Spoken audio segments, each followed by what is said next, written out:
we need also in this region few believers. Like until now, if you go to any bank, for a mortgage, they can give you money. For auto loan, they can give you money. But if you want to get a loan For to your start a business, funding. particularly in fashion, that's an immediate rejection. I qualified for medicine. Okay. And when I turned it down, I think my parents kind of knew at that point, but my dad still had to say no. Why? I can see you with the coat. I think you would do well with the white coat. And you felt confident to be able to make that switch in your own head? I mean, if they're two almost entirely different I did. And that's the mistake. While I think the entrepreneurial ecosystem has evolved, I still think, frankly, most of the experiences are trial and error. Welcome to the Lighthouse Conversations, a podcast featuring entrepreneurs from the world of art, culture, tech, and food. I'm your host, Hashem. My guest today is a Syrian designer, Rami Al Ali, who has launched his amazing brand in 2009 and has since grown into not one or two, but 4 different lines for women, from haute couture to ready-to-wear. Rami is also the founder of Diyar, an amazing initiative that nurtures and fosters Syrian talent across the globe. I spoke to Rami about his brand, the expansion of his brand, his business strategies, how and why he launched Diyar, and why he's absolutely convinced he will never get into men's fashion. A small hack for entrepreneurs: trust your gut. Rami, welcome. Thank you. So happy to have you here. Finally. Finally, Mazboot. We've had... Seen everyone was like, when it's me, when am I going to be invited? That is a good... I feel very privileged. And if it's a little club, private club, until you get the nudge, da mumtaz. Then I've achieved my effect.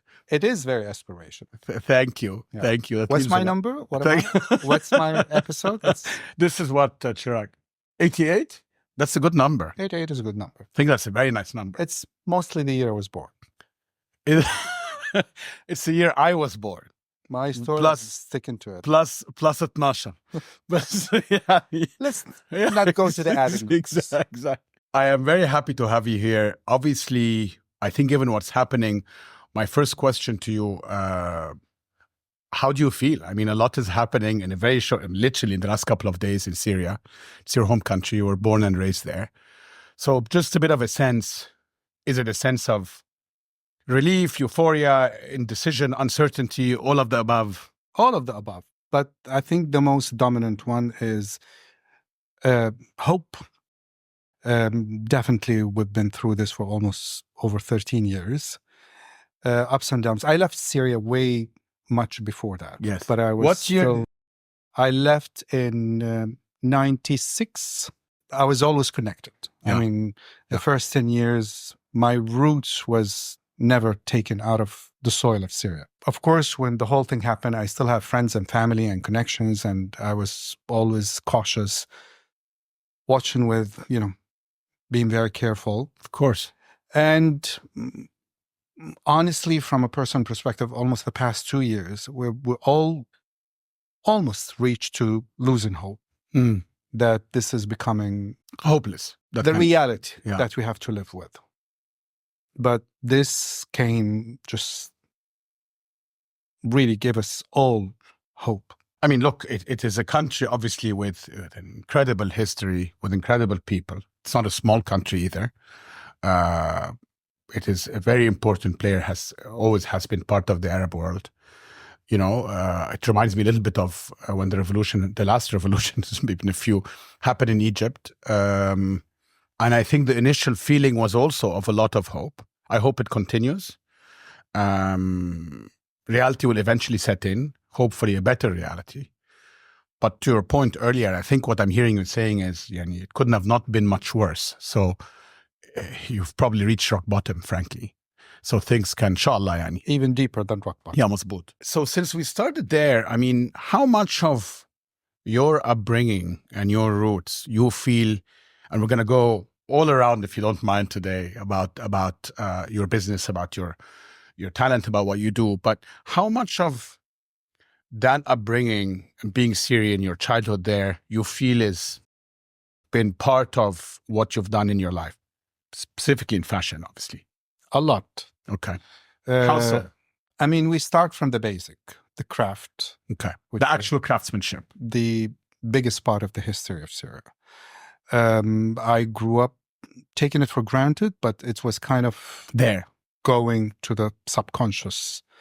And definitely it comes in my work, obviously, in the graphic, in the details, and the ornament, and the way of thinking even.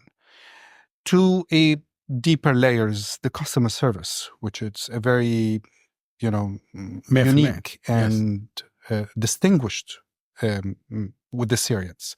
So definitely influenced my work persona, my creative persona, my Were you always entrepreneur. interested in creativity? Yani, were you from the beginning in school? Did you know that you would do something creative? And when did the fashion part come into or was there a family member? Most of the creative talent, the start of it, you don't really take it You don't know. serious. صح. Especially, I don't know, but in the Middle East at least. صح. It is something that you do aside. You have a Yes. nice voice, you can play instrument, you paint. It's something on the side, but not much You're taken right. serious to be a career. And sadly, more with men than women in some ways. Possible. Yeah, I think so. Possible. I think so. And it can be a nice hobby. Yeah. But you're expected to become a doctor, an engineer, or Something very personal. You take it on the side. yeah. You enjoy filling your extra empty time. But the main thing, we think about, the basic career options that it's always available. Engineer, doctor, lawyer, all of that. I was very much drawn into appearance since I was a kid. And I always noticed the difference between before the dress and after the dress. And what does the appearance affect on people and on us? I see it when my mother, my sisters get dressed and how the people treat them differently. And even themselves, their posture, their attitude, the character change because of the appearance.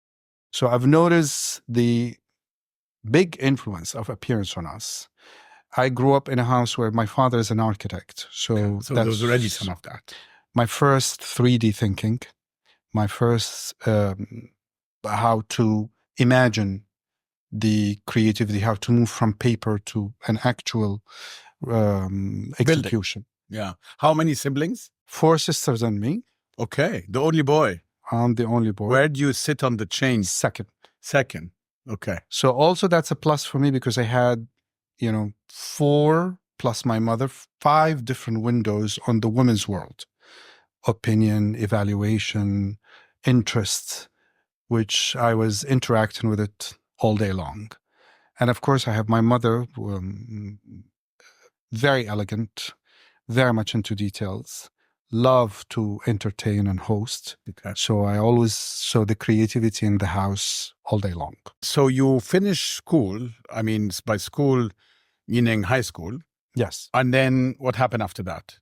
Still, the fashion wasn't clear for me. Okay. I was good in drawing, good in creating. And Maybe you thought you'd be an architect, مثلا? that was the option by the family. Yeah, I That's was going to say. the closest. Yeah. Father, Exactly. He architect. can be like his so, dad. He's the only boy. Yeah. Okay. So I pursued the possibility of studying an architect. In Syria, as you know, you get your major based on the marks that you have in high school. So it's not a choice. So I got electrical engineering. Imagine me. That means high grades, by the way. High grade, I but remember like actually engineering. Yeah. terrible choice. Yes, terrible choice, but say good for me. grades. Yeah. So I studied 1 semester and I went back and I was like, that's definitely. You did do 1 semester. One. Just to give you a sense, in Egypt is a similar system. I qualified for medicine. Okay. And when I turned it down, I think my parents kind of knew at that point, but my dad still had to say no. Why? I'm like, because, I don't want to be a doctor. Simple why. But it was exactly the same. I can see you with the coat. I think you would do well with the white coat. I'm the kind of, probably would have been the kind of doctor, if I'd ever done any surgery that kind of would forget everything inside and then be like, oops, open. I think I've spared people a lot of pain and agony. Good. I'm interested in medicine, but in a very theoretical, from far, don't choose your hands type of way. Okay. No, but I'm saying this because it's a funny system where the higher your grades, in some ways, the less choices you have, because then you qualify for what is perceived the top. Yeah. And there's enormous family pressure and personal pressure sometimes to go into these. And we both know, I'm sure, so many people that have gone this path, and they're long paths, right? Yeah, I mean, architect, engineering, medicine is 4, 5, 6, 7, 8 years. Yeah. Luckily, I have a very open-minded family who was like, okay, what other choices you want? Let's pursue the architect again. Maybe I get different grades. I did the high school again. I got the grade, but there is a special test that you do to get to study architect, which I failed. And because they have a very small quota to take every year. And of course, I didn't have enough wasta to push. So at the time, it was the Faculty of Fine Arts. Funun Gamila, essentially. Yes. Oh, okay. And they had a new section, which is decoration, which is very close to architect. So I went and I studied, and the first year you study all the majors and then you decide often what you want. But I find the closest to me, and it was also the boom of advertising and graphic design. So I took visual communication. Okay. And I graduated in visual communication. Okay. And then you moved here relatively, I mean, definitely very early by the purpose of what prompted an eventual move out of Syria? It wasn't really moving here. It was just a stopover because I was going to the States to study fashion. Okay. Where I did not know that. Finally decided that because I did my graduation project, it was a fashion campaign where I did very little for the fashion campaign, more in the fashion design. And it was by then a very mature, obvious, specific choice that I want to study fashion. So to go to US, it's a very difficult process and logistic from Syria. So I was supposed to come to Dubai. It's a stopover. Get the residency where it's easier to apply for the visa here, and then go to the US. And while I was doing all the paperwork and the process and all of that, I did an internship where it was advised it will add to your marks when you study fashion. At a fashion house at the time. And within 3 months also, it was the beginning of the boom of Arab fashion designers in the Arab world. And where also was the beginning of the boom of Dubai, where you start seeing... So what year is this now? This is 96, 97. This is not the beginning. This is the very, very early beginning. The seed. Yeah, literally the seed. Yeah. To my benefit, I was the only Arab-speaking designer at the house at the time. So it gave me a big plus. And also because I'm not only Arabic speaking, but also an Arab designer where Eli, Saab, Zuhair Murad at the time started opening the door for trusting the creativity from the region. So the 3 months extended to 6 months, the 6 months extended to 1 year, where I started building the experience, the network, and I started looking at it. If I'm already working and starting my career, and I'm going to US for 4 years, spending a lot of money and time to come back to work. So I cancel the idea of having an academic study and I continue. How important were people like Elisab and Zuhair in paving the way? And was there a collaborative spirit or was it a competitive spirit amongst, because until today, I mean, now the market has grown a lot. But I remember, at the time when you thought about Arab designers, fashion designers, certainly couture and so on, they were really you guys. I mean, 3 names, maybe 4, if you stretch it. And that was for a very, very long period of time.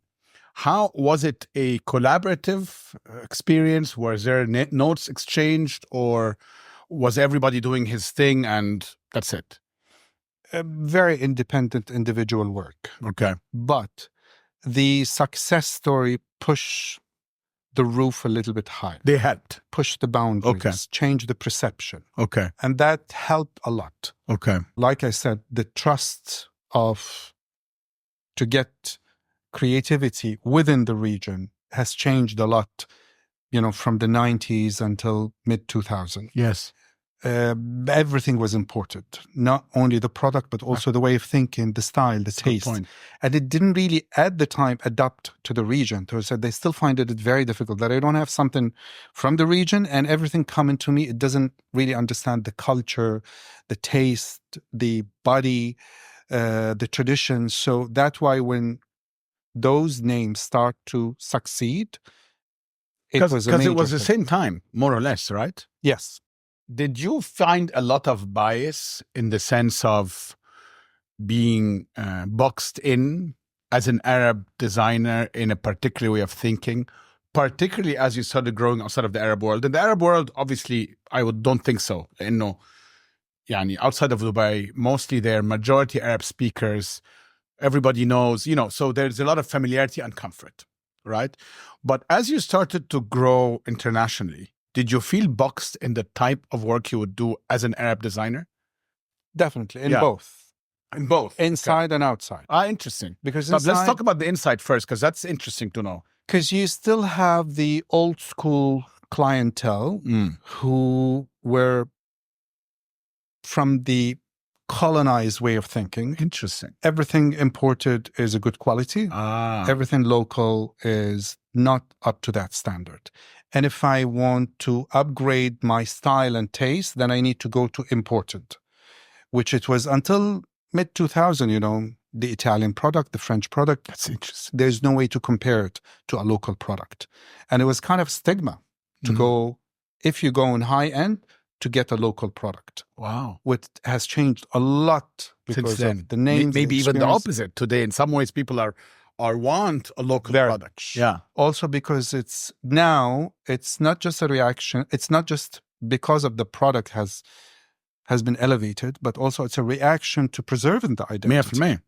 Because many of that generation who went too much west, they lost their identity in some ways. They got disappointed. Submerged, because they didn't belong. Yeah, and going back here, also they didn't belong. So they were lost in between both worlds.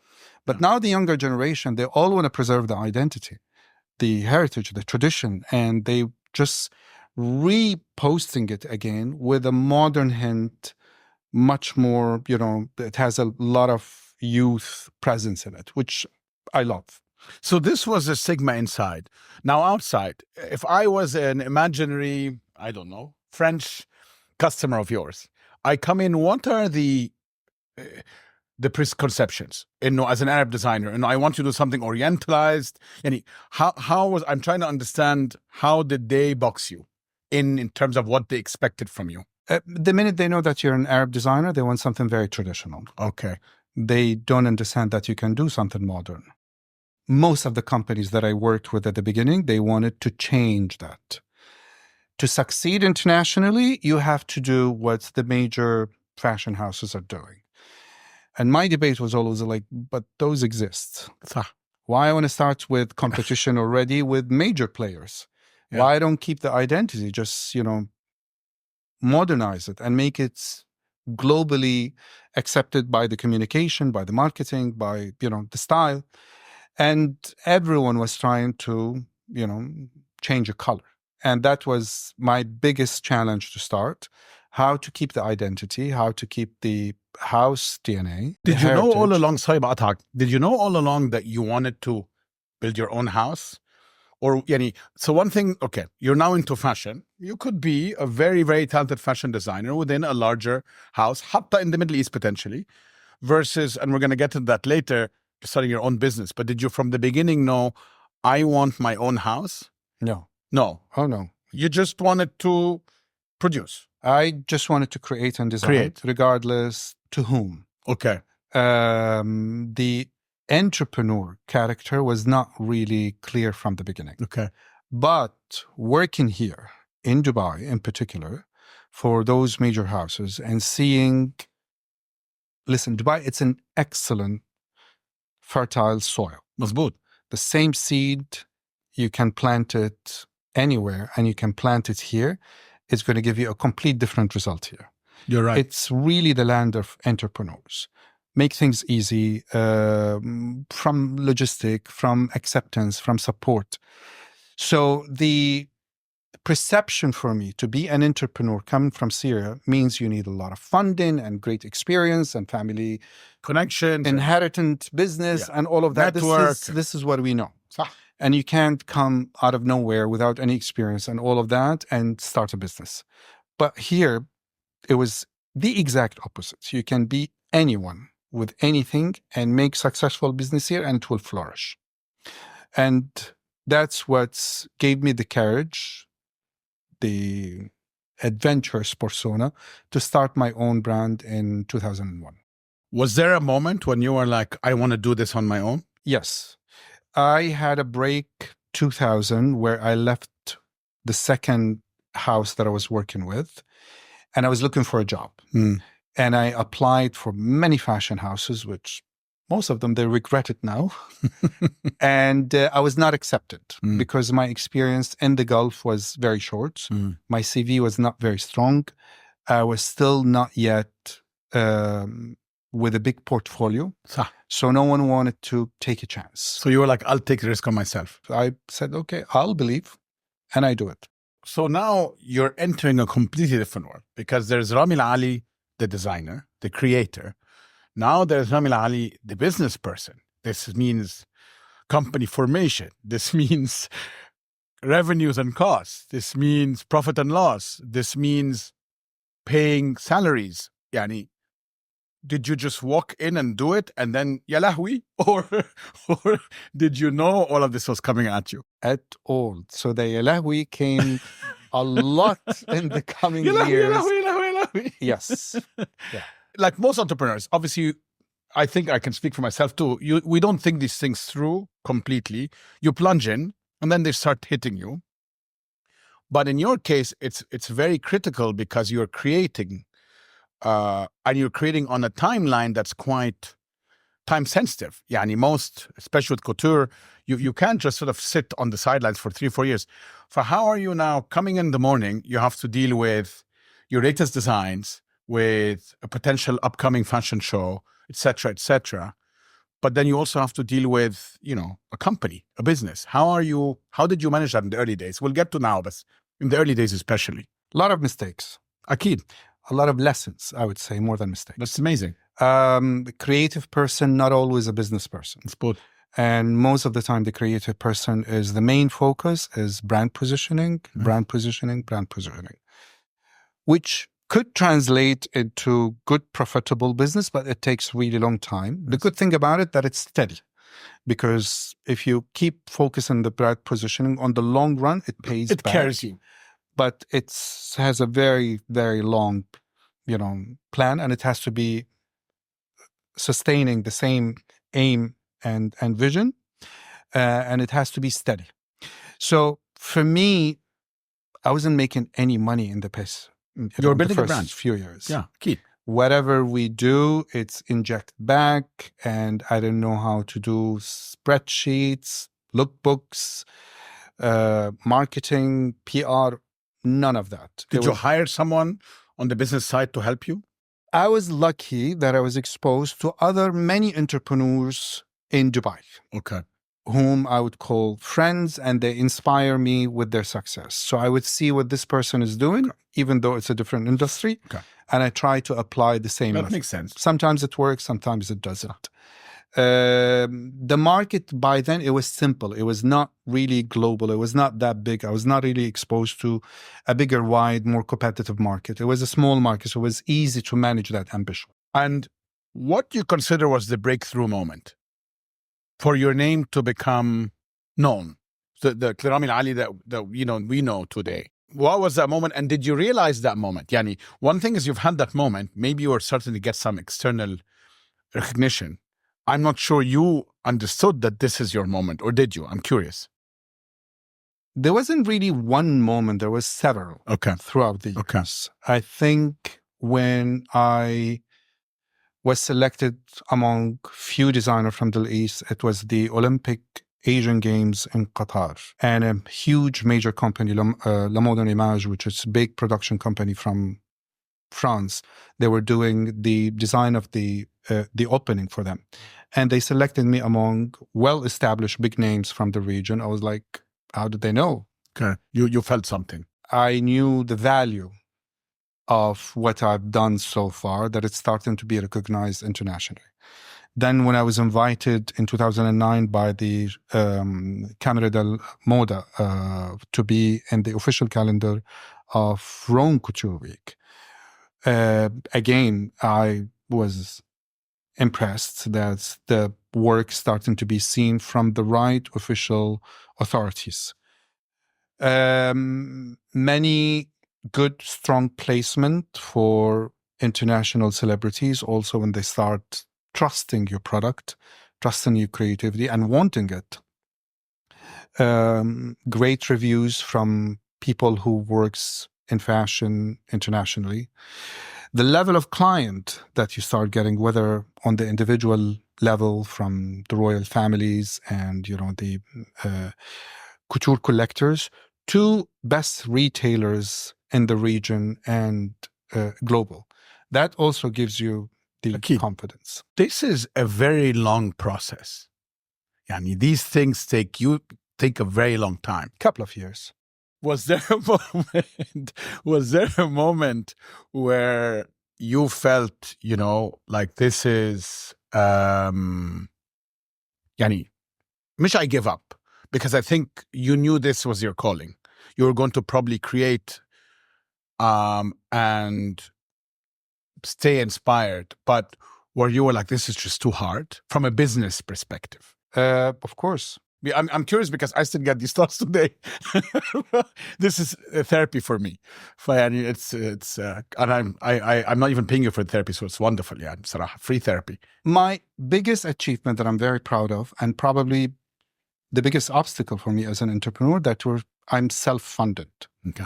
Amazing. And this would probably limit the expansion sometimes, but at the same time liberated me to be connected to any other. That's a huge, huge deal, by the way. Yeah.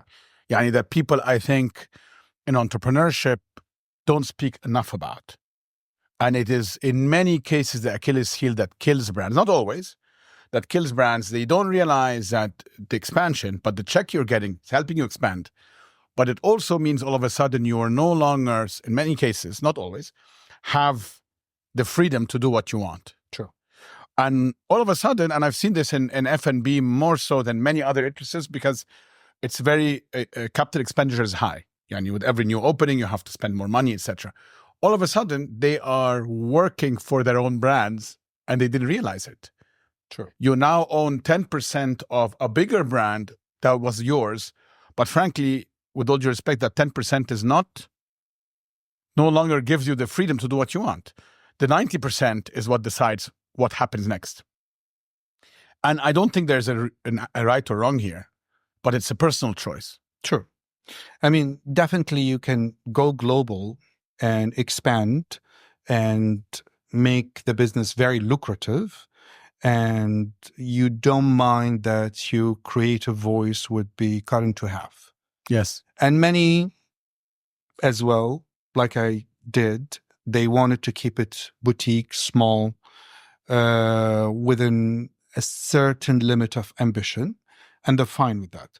Both are good choices and both works and both exist. What makes you fine with that? Was it a deliberate choice?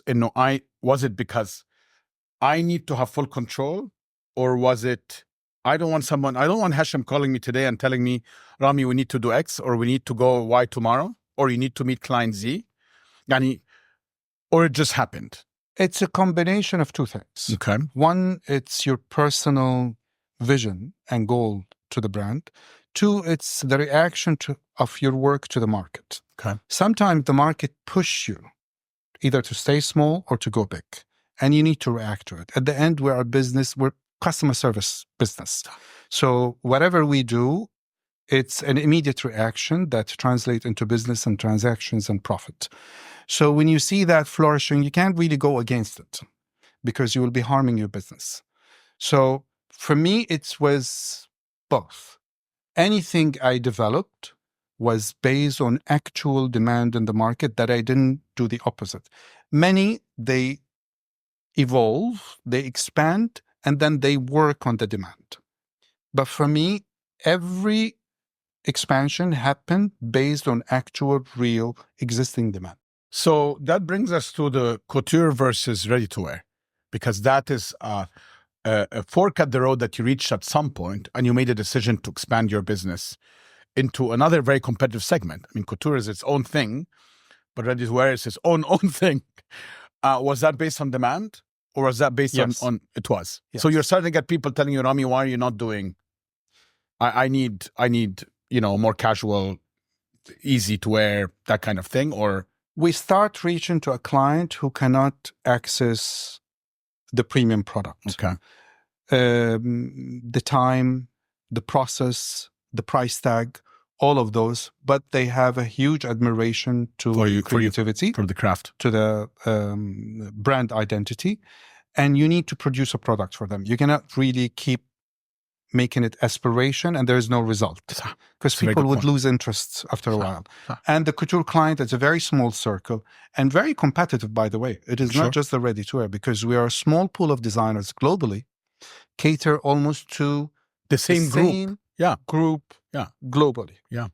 So for me, the couture, because it was easier to establish, has less rules, from aesthetic to business to you name it, and has more space of freedom.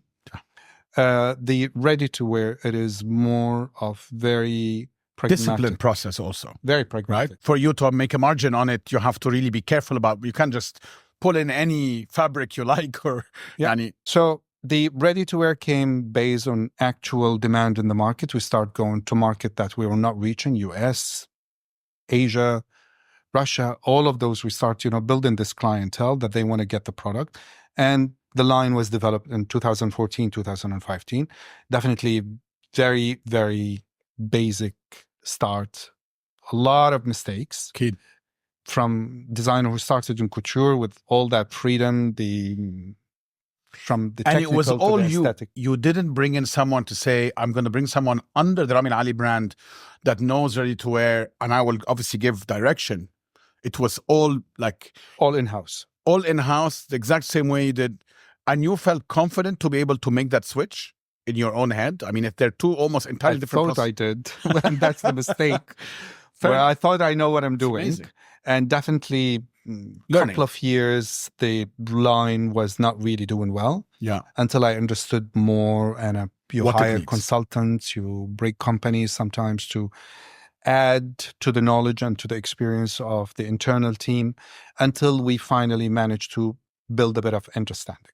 What do you think was the aha moment when you knew what was missing in ready-to-wear? Yani, was there something in particular? Was it a price point? Was it we know Rami Al Ali as a couturier, so, why is he giving me this? Yani, you know what I mean? What was it? Because I've seen designers that are masan ready to wear, and then they start going into accessories, or fragrance or etc. And I understand that link, because it's sort of, again, to your point, one maybe third level of I want to make myself even more accessible, but they don't want to wear the leather product masan because it's too expensive. So they're going to take the smaller thing, but they still get a piece of the brand. But couture and ready to wear, there's a big gap in the middle. And you were quite established at that point as one of the key designers in couture. So was it that you felt people didn't trust you in the ready-to-wear, or were you pricing it, you think, not the right way, or what was it, any particular? Like I said, the product was not available to a bigger circle of customers. Yes. The right thing, what I did for the ready-to-wear line, which I think also what's kept it growing, is that I kept the DNA of the brand. My focus is evening wear, and I kept my ready-to-wear evening wear. I started at the beginning doing the day wear, the cocktail, all of that, and I failed. Okay. One, because it's not my persona, so I couldn't give anything new or interesting.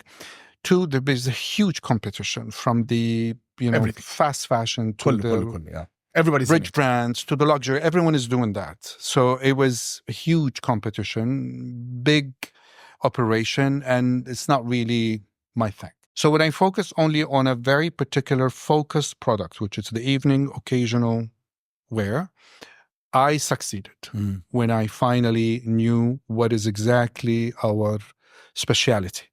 So we remain in the evening, we remain in the occasional engagement, wedding dresses. And that's where also the client would see in the couture, aspire. And then when they go to the retailer, they find the same thing. How do you distribute this product? I mean, the couture is clear. It's mostly word of mouth and a small group of people. Everybody knows each other. Yeah. But how do you distribute this product? Because I went to your website and I found it very well functioning. I found, easy to use, frankly. But is that the typical way that people would come in and just buy off or is it still a lot of friction in terms of getting in touch with you, needing how is the buying process for ready-to-wear? We have different channels for the ready-to-wear retailing. One, the traditional way through major retailers, whether in the region or international, Okay. where many stores, they still have brick and mortar concept. Sure. And some, they went to the e-commerce. Yes. Those are the ones that we use them to reach to a client is out of our circle, out of our traffic line. Yeah. Then we have the store itself, where we build a showroom at the couture space that caters for the client who's coming to buy the ready-to-wear. Okay. And our most important channel is our own e-commerce. Yes. Where the e-commerce before the COVID was more for mass, cheaper product, something that you can trust and buy and return over, not for luxury. Yes. But during COVID, I think everyone was forced to go and get educated and start trusting. And therefore, the luxury started to go to this most important channel.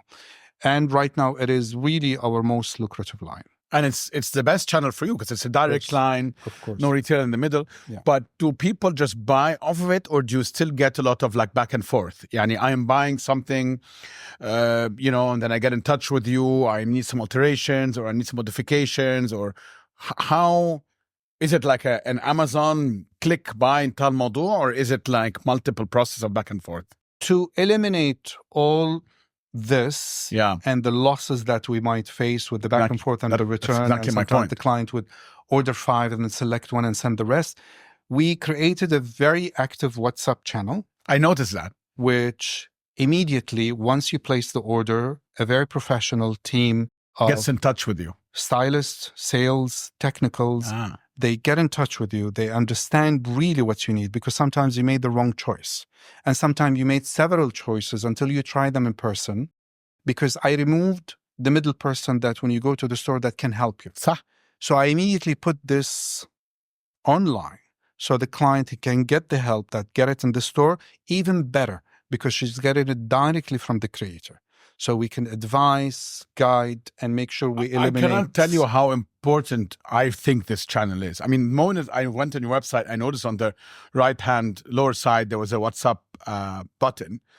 And obviously, immediately, even for me, it's where I think when I see it, it gives me comfort, right? Because it means okay, well, whatever I need to do next, if I'm going to buy, if I have questions, I can speak them directly to them.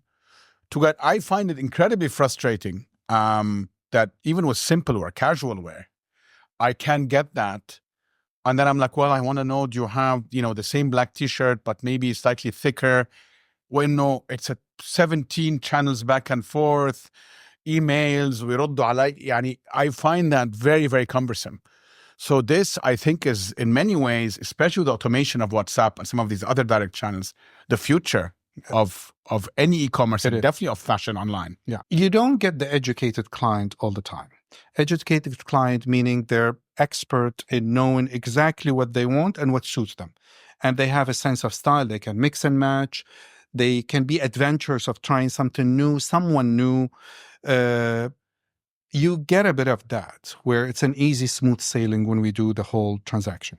But then you get a bit of client who is buying the first time probably this kind of product, who's used to getting an advice, who's not sure really for this occasion what would be the right thing for her body type. So all of this, you can give advice. You put an expert and make the whole journey is smoother and much more easier. Is the region the bulk of your sales today, I would say? Still definitely the Middle East, not just for me. Okay, almost all everyone. Luxury brand. Everyone. It is the best market. It really is, huh? Still. Amazing. It is the lifestyle, it's the spending power, all of that. Safety and security. That also helps you flourish in this kind. Right now in Europe, you hear it from most of the people. Rarely you are comfortable wearing something luxurious, a bag, a watch, all of that. So that's also with affect the sales when I'm not comfortable spending and wearing it publicly. But you have that here. So that also helps increasing the sale. I know that a big part of your DNA as a brand is giving back, promoting younger designers, looking at Syria, looking at the Arab world, really. Talk to us a little bit about this, what you have done in that space, because I know that is something you've been active in almost from the beginning, the moment you became successful, which is frankly admirable and very much needed. So I want to get a better understanding of what you've been doing in this space. That brings us back to the beginning of our conversation. Yes. That when I started as an entrepreneur, I didn't have any knowledge, any support, any guidance, any entrepreneur would, take me under his wing and give me an advice. It was all self-taught. Yes. And that definitely, as I mentioned, gave me many years of doing a lot of mistakes, losing a lot of time, money, opportunities. Now, I have a question before you continue, Rami. I can tell you anecdotally that people that have started businesses, even in the last, let's call it 5 to 10 years, so not a long time ago, while I think that the entrepreneurial ecosystem has evolved, I still think, frankly, most of the experiences are trial and error. So while I think having mentorship and support is helpful, I'm not sure you would have gotten to where you were if you hadn't gone through some trial and error. Now, this is my own personal view. Now, you could say you could have limited it a bit, maybe, but I'm really not sure. Some of the things that you've explained to me now are very clearly a direct result of trying and saying, this is not working. This is not working. Let me try this. This is starting to work. Let's explore. I don't know if anyone can give you that advice. They might give you some advice on accounting. They could give you some advice on, HR. But do you see what I'm saying? In a brand, to me, it is all about reiteration. Yani, the way you described how you went into ready-to-wear or you went into e-commerce is by definition trial and error.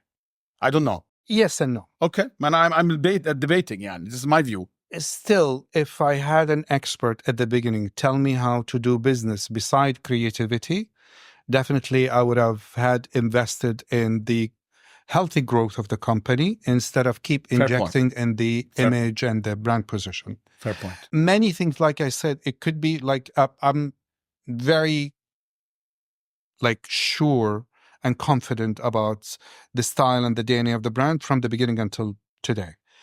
But I wasn't sure about where I want to take it business-wise, the size, the scale, the location, all of that. So if someone was taking care of this, I would have probably flourished even more creatively. Fair point. When someone taking that pressure out of my shoulder and put it in the right direction and giving me more space to create, where it was a juggle in between both, making a mistake and make you frustrated, takes a lot of, your good focus 100% from the creativity. Going back to the giving back from a personal experience, going through this myself, and I saw the longer time to establish my own brand, it could have been shrunk into shorter, better, more decent time.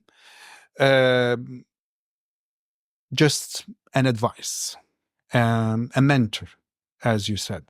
And definitely it would make more sense if the mentor comes from the same background, yes, same roots, same language, went through the same influence.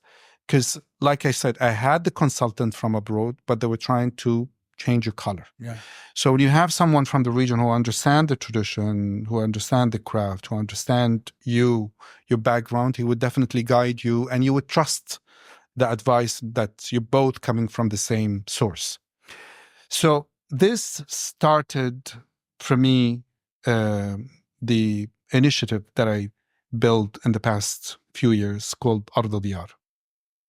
Ard Diyar, as you know, it's the Syrian courtyard at the Syrian house, where it's very a beautiful private. name. I love the name that you called it that. Very private, very exclusive, like only the people of the house have access to it. And close friend. Like even when you have guests, they have a different place to sit. But Ard Diyar, it's the very, very close, which I always tell them that it resembles us, the Syrian. You have to be very close. You have to be really, really trusted to be able to open up to you. And in the past 13 years, throughout all the conflict that we had in Syria, people, they were always having two images of the Syria: the history or what they see on the major media lines, the refugees, the negative things that is happening to the people in Syria. But there is zero shedding light on the success. Yes. And zero in between.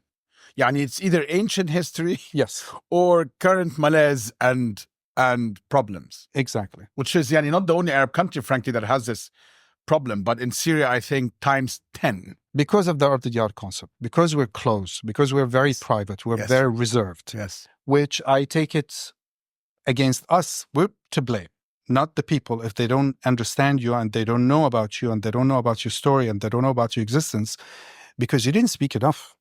You didn't say, you didn't show. I'll be a bit more nuanced and say that I think it was very hard to go against this very active also attempt, frankly, from the outside to stereotype. Yes, could you have seen more Syrians speaking up? Yes. But also you're in a state where people who live there at least are in perpetual fear. So, it's very hard to speak up when you're constantly worried about what the implications are. And then you had a very active outside agenda of wanting to tell a story that to me is ridiculous, a caricature. I don't think so. No matter what's the circumstances, the resistance has many phases. The smile is a resistance. Fair point. The success is a resistance. That's a good giving point. Hope is a resistance. So all of that should have been really have better lights, better platform to speak about it. Fair point. And to show it, because also it's really important to give hope to the rest. That's a very good point. Because if I keep showing them something that brings them down, they will come down. But if I show them hope, if I show them success, if I show them Rami that he did this, if I show them Bassam that did this, Khalid did that, then definitely they would have a better plan for their future. Yeah, it's your point. So the whole RDDR started as gatherings where I was bringing success, aspirational stories from the Syrian community in different fields. So I was like, each gathering, I would build it around certain themes. So there is the art, the architect, the F&B, all of that. And I bring those names, whether they are young entrepreneurs or seniors and major. You bring them in an actual physical gathering? Actual physical. At your house? Yes. Oh, how nice. I was never invited. I'm just going to say that, but anyway. Get the Syrian passport and you're more than happy to be part of those gatherings. I mean, I'll get one just for that. I mean, right now, you never know. You never know. So the Egyptian one looks very similar. So I can just, we were one country. So I can, weasel my way in. Anyway, not about me. Sorry.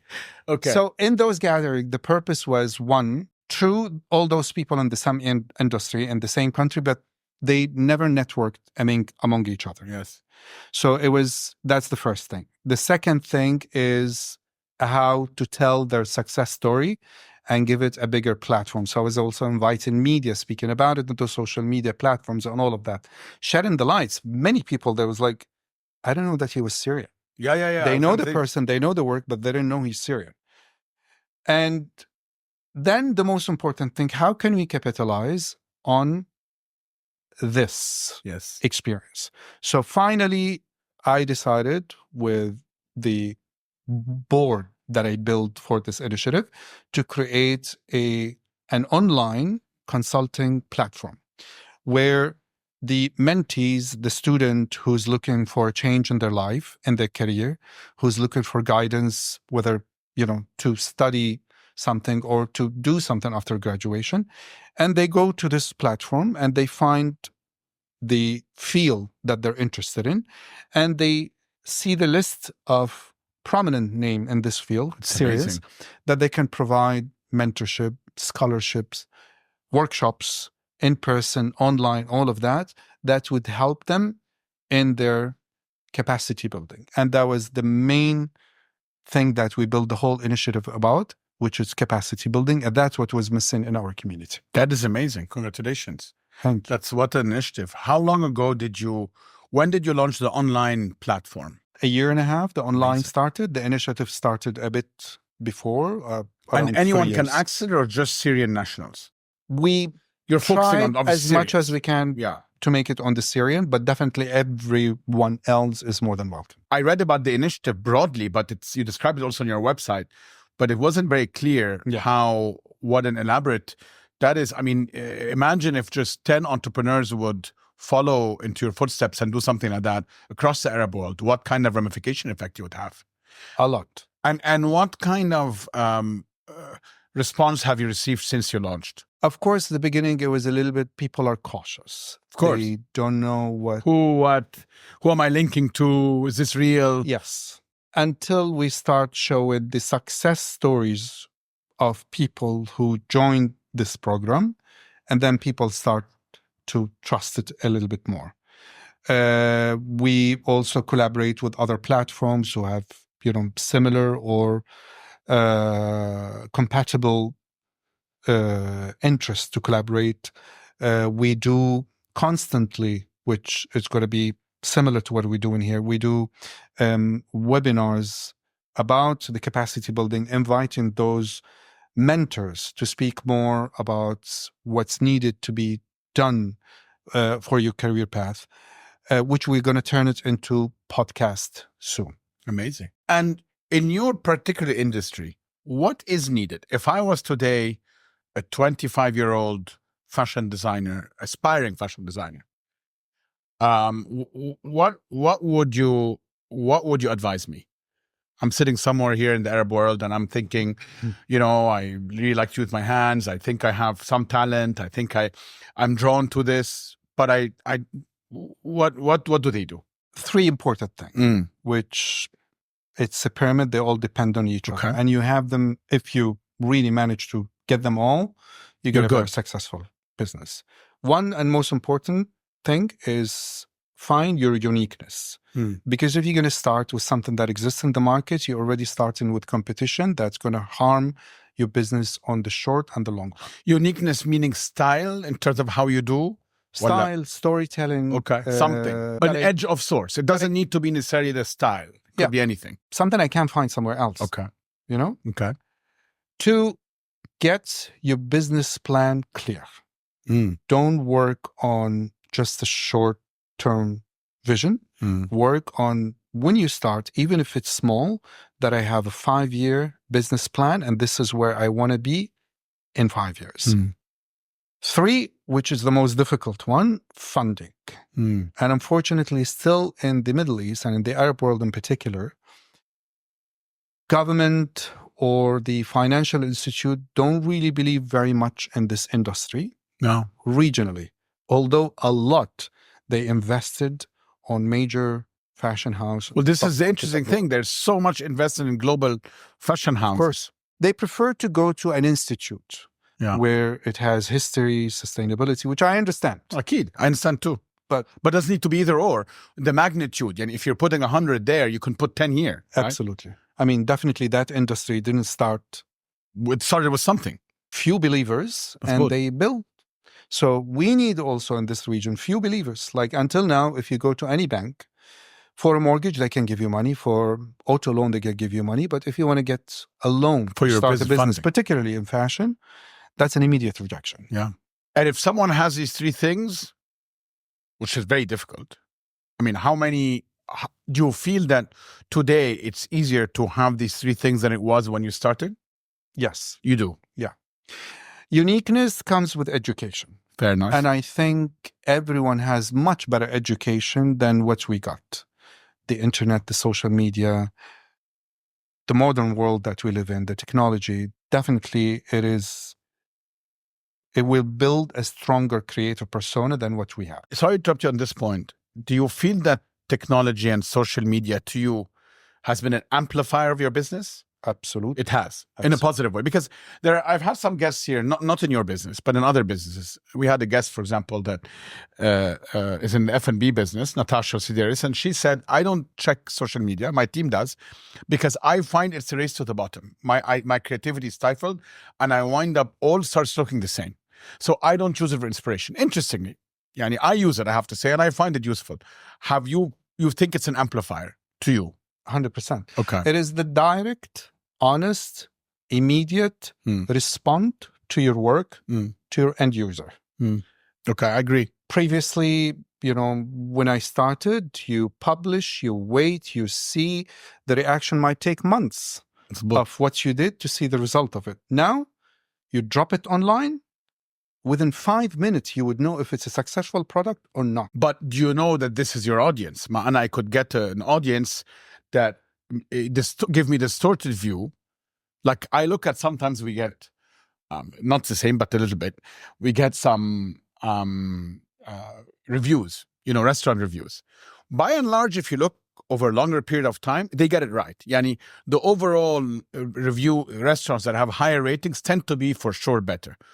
But there's in between a lot of this where you look at some reviews, I'm not just talking about us, talking about many other places, where you're like, I was there too. This is absolutely not the case. Yani, this is somebody in a bad mood or whatever. So similar in your brand, I mean, I could be, posting comments or yani, how much you trust these reactions you're getting. I think the difference between F&B and fashion, that the F&B, it's something that it has to be tangible. I have to touch it. I have to taste it to give my feedback. You cannot just see it. Good point. But the fashion is very visual. Yes. I see it. I like it. Even if it don't fit sometimes, even if it's not my persona, even if it's above my budget. Yeah. But because I got the desire, I want to get it. So this is the difference of the influence of social media between both industries. And this is why I consider the social media was a major. So you're a believer. Yes. You're a believer. Very much. And does it help you inform your choices in terms of new collections, what to do next, etc.? Absolutely. It does. Yeah. What's next for Rami Al Ali as an individual and as a brand? Give us a sense. 2025 is, inshallah, in a couple of days. Like what I said at the beginning, there is nothing happened to Rami Al Ali, the brand, was not a response to the market. Okay. And I always wait to see what really the demand is, to create what's suitable for that demand. So right now, it is the 4 lines that we have, which is couture, bridal couture, white, which is our ready-to-wear bridal, and ready-to-wear. Those are the main focus 4 lines that I'm good at, and I enjoy, and I'm happy to work with. If there's something... Men's? I'm not good at that. No. It's interesting that I'm impressed of how quickly you've responded out of you kind of know exactly what you're good at and what you're not good at. Yeah. Does it depend on what? On your personality, on your interests, on what? I mean, when you say I'm not good at that, how do you know? How do you know you went to F&B? Why don't wear the doctor's coat? Okay, fair enough. So that's not for you. When I went to fashion design, I thought the whole fashion design is the same. Yeah. Whether you're doing ready-to-wear couture, men, shoes, it's design. But then when I was working in it, I'm good at one, I'm bad at others. Okay. The result will also make you decide more whom you are. Men's fashion, I'm not good at. Okay. Now that you have more than one line that is not full couture, would you consider brick and mortar, like proper brick and mortar, potentially in the future? Very much. You would? Very. In Dubai or in the region or a combination or? To start, Dubai, it's still the land of brick and mortar. Yes. And you're here. You go to the malls, you go to the market. Still, the physical store is the major retailing channel. So that's in the business plan. Definitely, it's there. It's just the time, the location, the concept, how it's going to come up. It's in the pipeline. And how important is the Saudi market for you? Saudi is one of our biggest markets. Okay. Volume. Also, it is very old connection to the fashion retailing. 100%. Not available yet physically, but Yes. we have a lot of clients online and retailers they stock us. Because I feel like Riyadh could also be interesting down the line, given that you already have an existing relationship, and they were very early buyers of this, even before really in the UAE and others. I mean, I remember in the 70s, a lot of Saudi families starting to engage with the very early days of local design. And definitely. Interesting. Rami, it's a pleasure. Best of luck. Thank you for your time and for a very honest conversation. Thank you. Very hopeful on what's going to happen in Syria next, inshallah. I'm not just hopeful, I'm always definite that the near and the far future is much better. I hope so. Thank you. Thank you, Rob. Thank you. Thank you for joining the Lighthouse Conversations. Our podcast is produced by Chirag Desai, and I'm your host, Hashem Montasser. Please join us again in the new year for a brand new episode. And if you'd like to hear more about us, please press the follow button on your podcast player, or go to Instagram and follow us on the Lighthouse_podcast for behind the scenes clips. Wishing you all a very happy new year.